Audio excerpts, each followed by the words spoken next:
Okay everyone, welcome back to Angler Call. Now today is the hottest day so far in the UK and I thought it was a good time to break out the Korum surface feeder and try a bit of bread fishing. I've been wanting to review this product for a while and I literally just received it a few days ago. And it's literally just veered off into the edge. I'm going to go over the price of these in a minute. I think I've made a bit of a mistake as well with the hook length. I do feel like the hook length should be a bit longer. I will have to look on Korum's website if they do suggest a certain hook length. At the minute I've got 12 inches on there. Now these are a very good idea when the weather's like this and the fish are feeding up in the water. And obviously for me, bread, very good bait on the top. They have been sort of like nibbling at the feeder, which is very strange. And then I had one sort of nibble at the bread, but it just didn't take it. And yeah, it's kind of a little frustrating. If you do enjoy this video, make sure you get subscribed to the channel. We're approaching 3,000 subscribers now, so if we can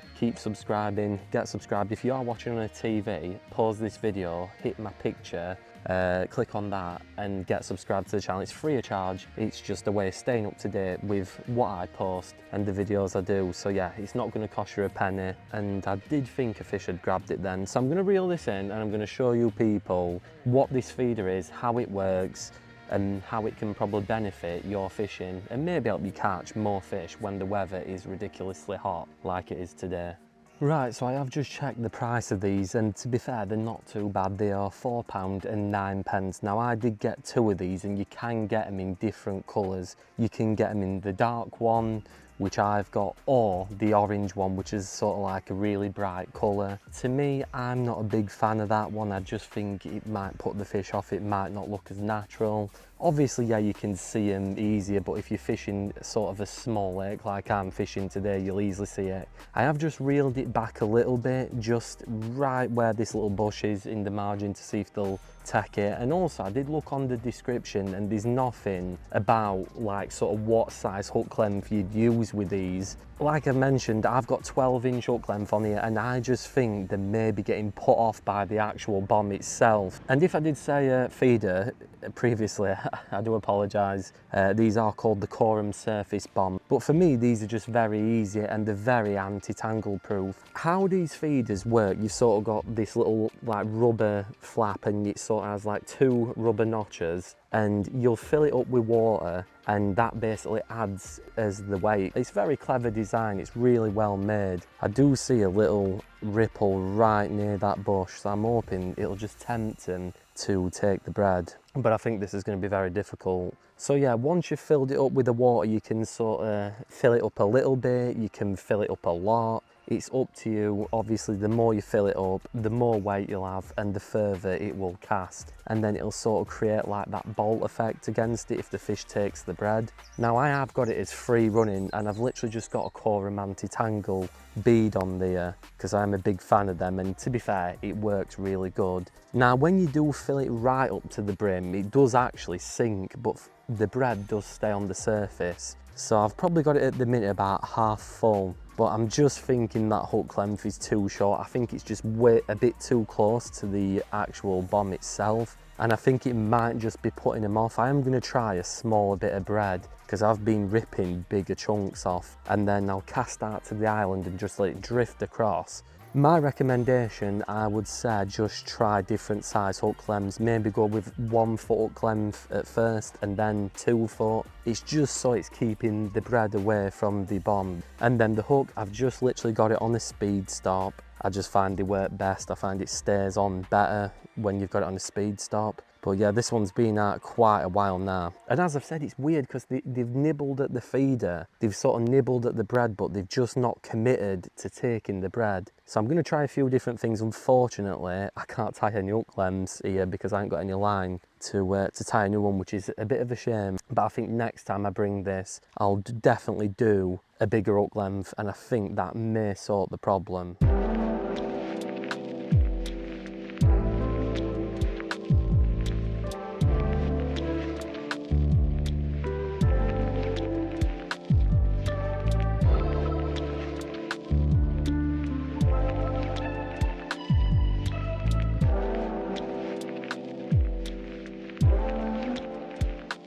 Right, so this is the actual feeder, and as you can see, it does look a bit sort of like torpedo-esque. You've got the little plastic bits here, it almost looks like a rocket. So say if your fishery doesn't allow sort of fixed rigs, it can go free running. I just think that's better, and as you can see, that's how much I've filled it up by, so it's a little bit more than half. You can play around with, again, how much you fill it up, and all you do is just peel this back, and to be fair, no water's actually leaked out of it. I'm very impressed with how it's kept the water in this. And then you just open it up like that, it reveals the two holes. One thing I will say, you can't just dunk it under the water and let it fill up. I tried that with my little sort of tub down here, my water tub, and I tried putting it under the water and it just wouldn't have it, it wouldn't fill up, because I think with the holes being small. So what I had to do is just gently pour it in the holes and then it filled up fine. So make sure you have like a little tray or something, a little bait bucket with a bit of water in, and then just gently pour it in the holes, because like I said, with them being so tiny, it won't fill up right. And then all you do is give them a good push down. I've had no leaks with this. I'm really impressed with how it doesn't leak. It keeps the water in absolutely fine. And then, as I mentioned before, I've got the 12-inch hook length on. These do drift a bit.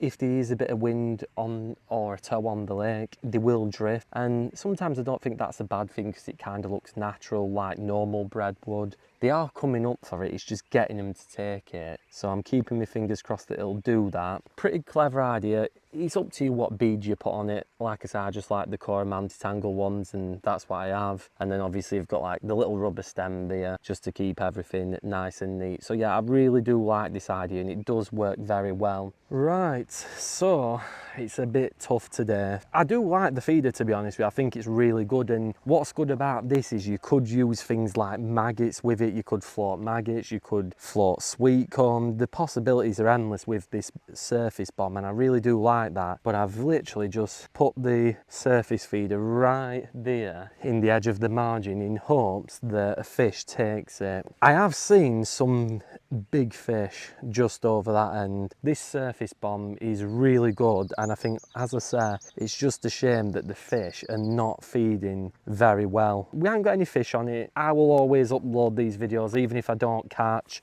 Obviously, yes, I'd have loved to catch one on it, because I do think the product is brilliant. And I think if you enjoy surface fishing with maggots, sweet corn, whatever, then you can definitely try this. I think it's definitely worth the money. You know what, £4 and 9p. So you can probably see that. It is a little hard, it's just gone down a little bit, the carp, but it's right there. Let me try and focus back in on that. So yeah, it's literally on the top, so they're definitely coming up. It's needing him to commit to the to getting the bait, but yeah, if we could get that carp, that'd be absolutely fantastic. But yeah. Okay, so I have been doing a lot of casting, a lot of moving around, and we have still not had any fish. Like I say, again, the fish were just sort of nibbling away at the feeder, but not actually going for the bread. For me personally, it's just one of them things today, the fish just don't seem to want it. And I've actually moved pegs, and I think, to be fair, I'm going to move the alarms as well, because I've seen a better spot that does look a bit better. While I'm packing this away, it's a good time to show you lot how to empty the water in this. All you do, you do have to put some elbow grease in to get the little rubber bit up, and then all you do is literally just pour it out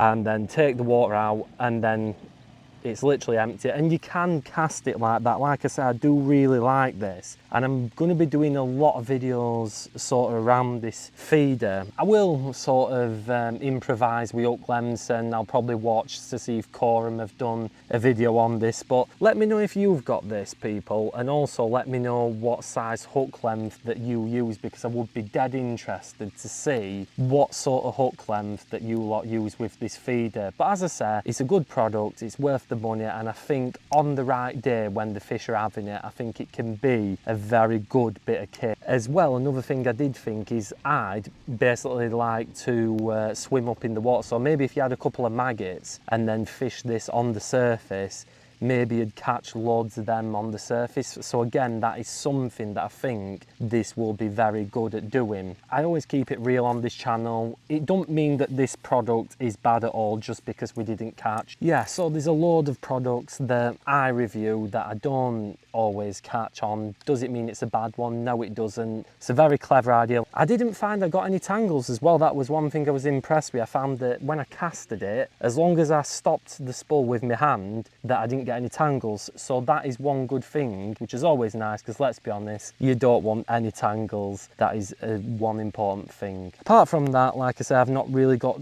much all negative to say about it. Very good quality, it's held up very well. And give it a try and let me know in the comments below if you have better success than me. I will always upload videos and reviews even if I don't catch on something, and I'll always be honest as well. The only reason we ain't caught today is the fish have just not been having it, you know. They've chipped away at it, but I think if that hook length were a bit longer, it might have took it. So that is pretty much it for this video. If you did enjoy it, leave a like on it, share it around with anyone that you know wants to do surface fishing, get subscribed to my channel. I bring out new videos every single week. It really does help me out, and it costs us nothing, not a single penny. So get subscribed to my channel. I really do appreciate it. And if you're fishing, hopefully you're having better luck than me on the surface. And I will see you people in the next one.